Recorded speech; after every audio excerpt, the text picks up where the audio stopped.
What's going on, YouTube? It's the Bushy Beard, and I'm back, and I'm bushier than ever. And right now, we're going to react to an AGT one. I haven't done AGT, so I'm hoping that it doesn't get blocked. I've seen people do AGT reactions, and they're still being up, so I'm hoping that that's going to happen. This one really hits home for me. I work with the Innocence Project of Florida. We didn't work on this case. This was a Louisiana case.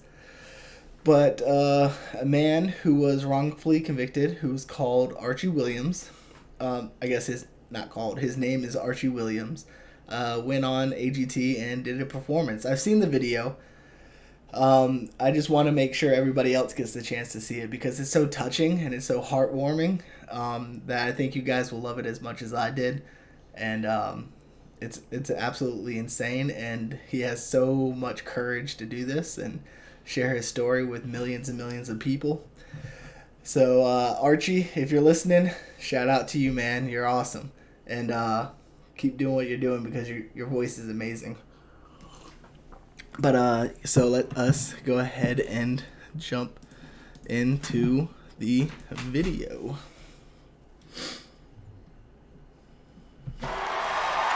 And of course, I'm going to pause through it out and hope that the B word doesn't happen.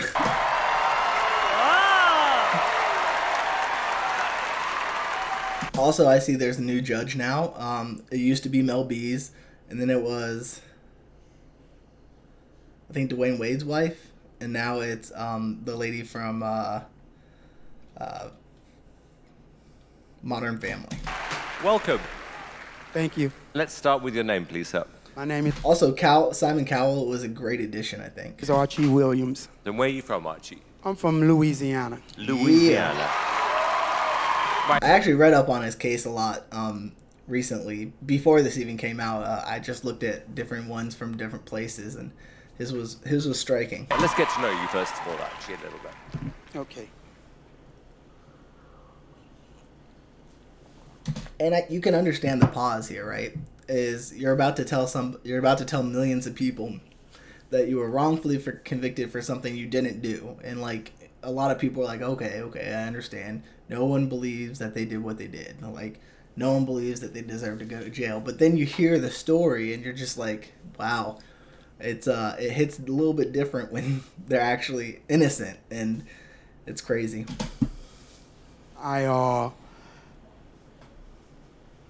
I was just incarcerated for 37 years for somebody else's crime. DNA freed me. The advent of DNA evidence is a lifesaver for a lot of these people.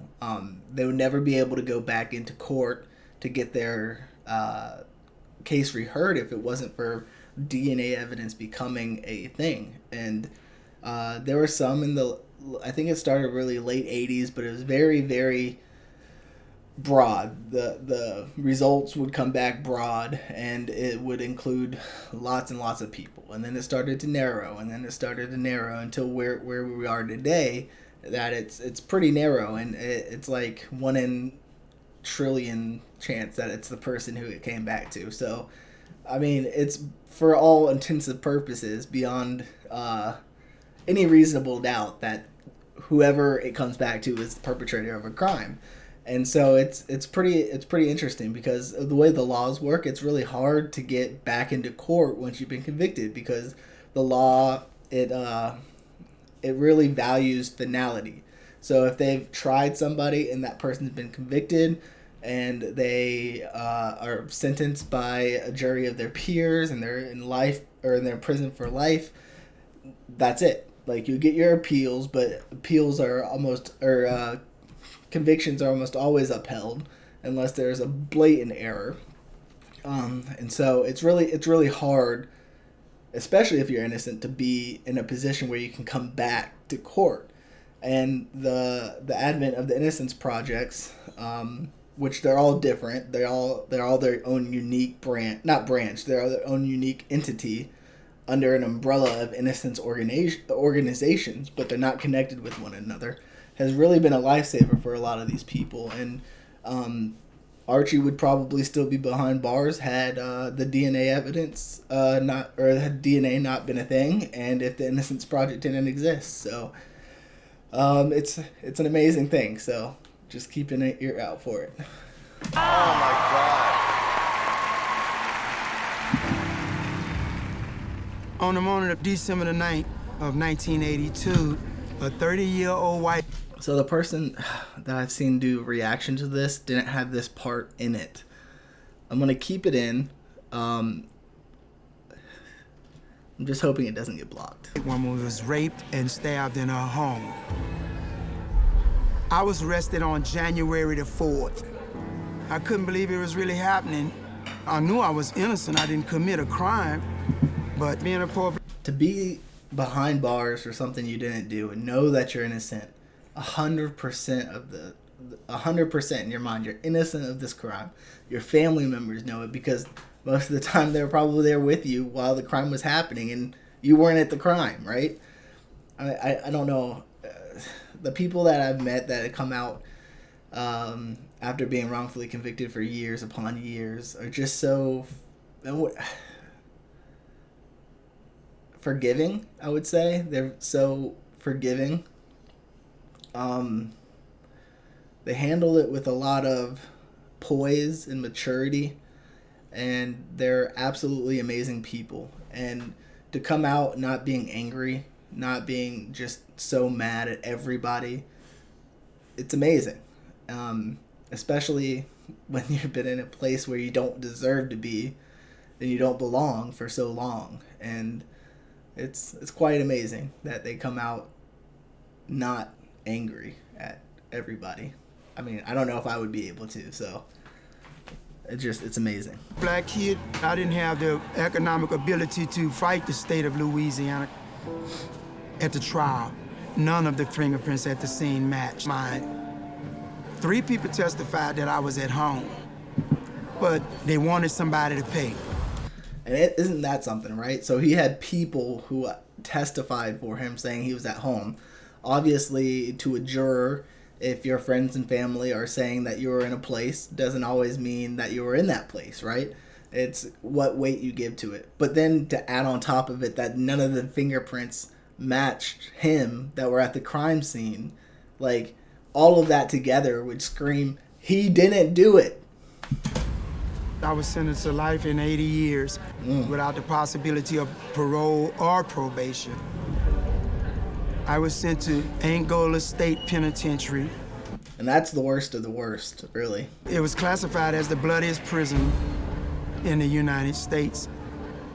You had a choice to either be strong or weak, you know, because you will be tried and tested. To be placed in such an environment that just like it's known as the bloodiest place, the bloodiest prison in the United States, maybe in the world, I can't understand it. It's hard for me to fathom how it's just hard. More power to you, Archie. More power to you. Days turn into weeks, into months, into years, and into decades. It's like a nightmare, you know? 37 years. How did... You know, I really like Terry Crews as a host. I miss Nick Cannon, though. 37 years. How did you get through? Freedom is of the mind. I went to prison, but I never let my mind go to prison. And that right there, that's a powerful statement, you know?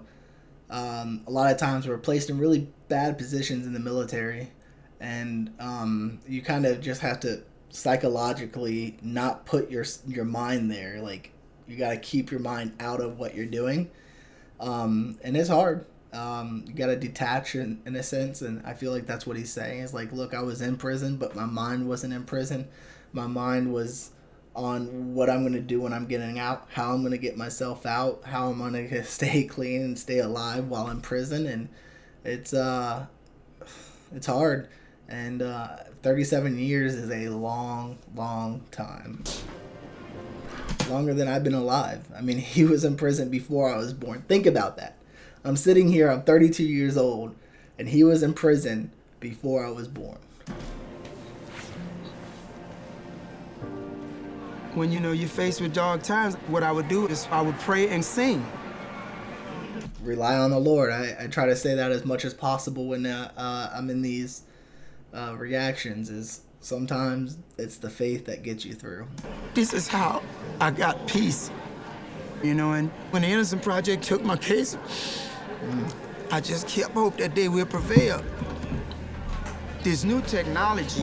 It's interesting, right? Because, there have probably been many lawyers prior to the Innocence Project that's come to him, that he's reached out to, that said, oh, I'll be able to help you, and then haven't been able to help. And so I think they kind of approach like the Innocence Projects with like optimistic skepticism, right? They're like, okay, how I hope you're different than everybody before me, but I don't know, and you got to start building that trust from day one and let them know that we're here for you. We're working our butts off, and we're going to come out one way or the other, and we're going to give it our all. So, and that's all we can promise, is that we're going to give it our all. The reason when you approach a case, you got to approach it. Do not let yourself be the reason somebody's still in prison. Not putting in the work, not putting in the time or the effort. You can't live with that. If you put in everything you possibly can, and at the end of the day, it just doesn't go your way.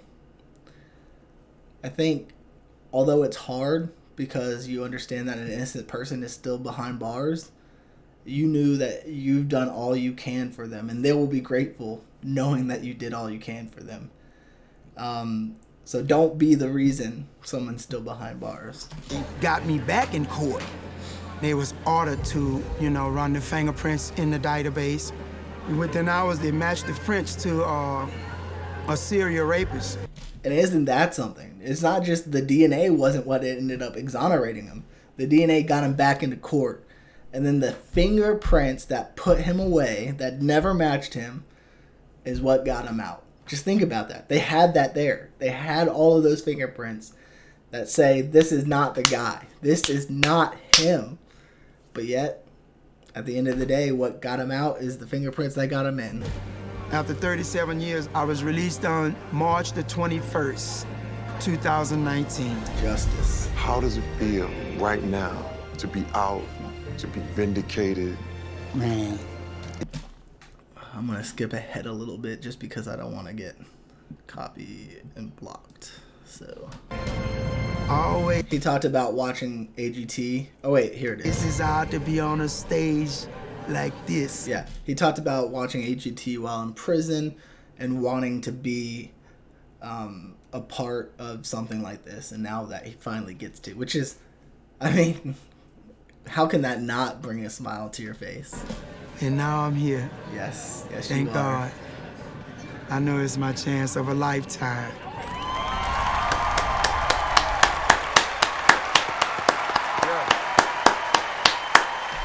Wow, Archie, well, I'm so sorry you had to go through what you went through, but thank God the right thing happened and you're out. Mm-hmm. Thank you. Doesn't always happen that way. So what are you going to be doing today, Archie? I'm gonna sing. Okay. Take a deep breath. We're all with you, Archie.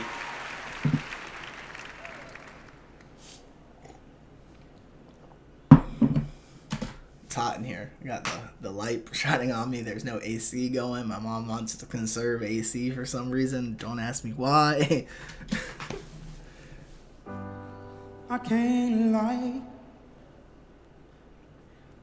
No more of your darkness. All my pictures seem to fade to black and white. And he has such a good tone to him. But what I feel the most when I hear this song and hear him sing it is the emotion that is brought out. It's, it's telling a story that the original artist didn't mean for it to tell. but it's telling it anyways through his eyes, through his experiences, and you're hearing all of that as the words are coming out of his voice, or out of his mouth. I'm going tired, and time stands still before me.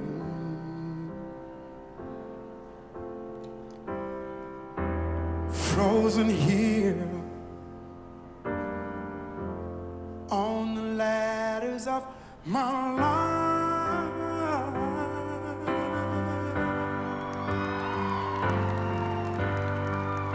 Don't let the sun go down on me.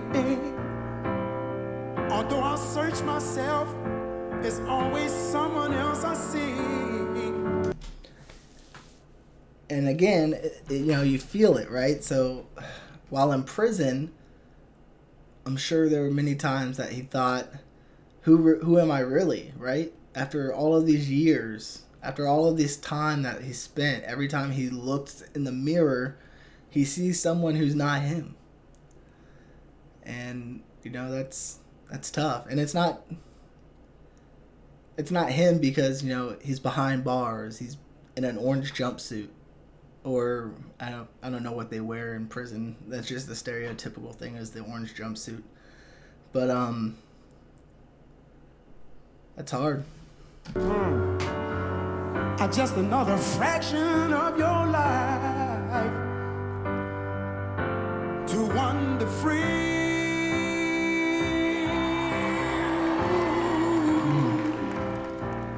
But losing everything is like the sun going down on me.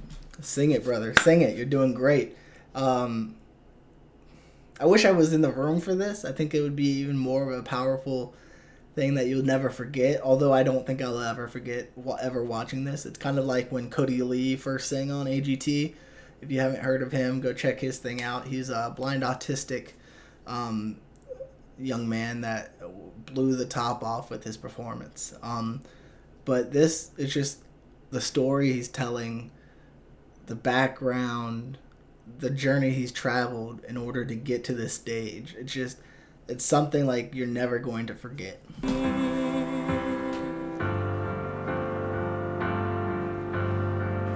Don't let the sun go down on me. Although I search myself, there's always someone else I see. I just allow a fragment of your life to wander free.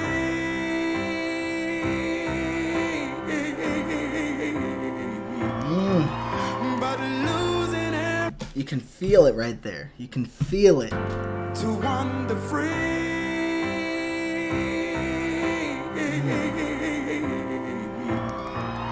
But losing everything is like the sun going down on me.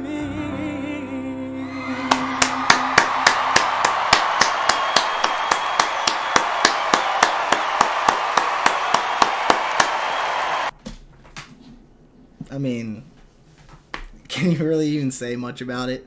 It's so amazing. If that doesn't put a smile on your face, I don't know what will.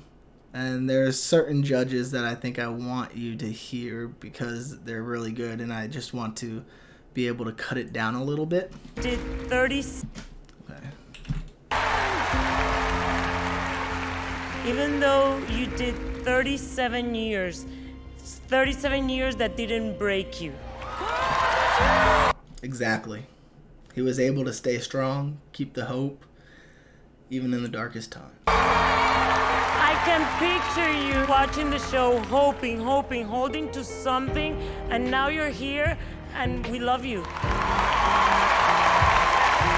Archie, I would never ever listen to that song in the same way ever again after you sang that. It took on a whole different meaning.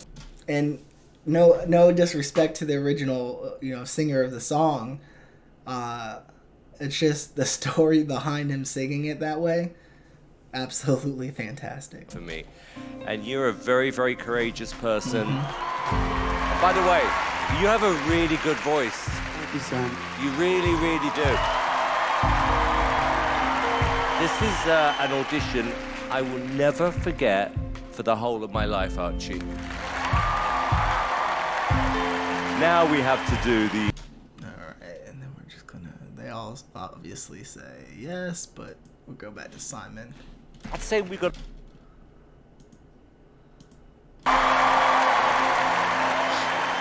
I'm gonna work out... I'd say we got about 3,500 yeses here.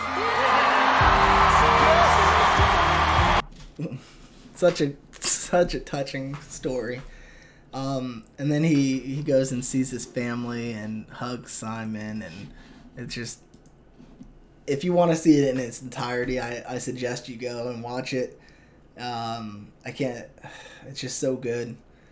It's so good, and it's so heartwarming, and it puts a smile on your face, and it's just like, you know, sometimes there is justice, even if it's a little delayed, even if justice does sometimes prevail. And it's sad that he had to be in that position in the first place, but the right outcome eventually came to light. And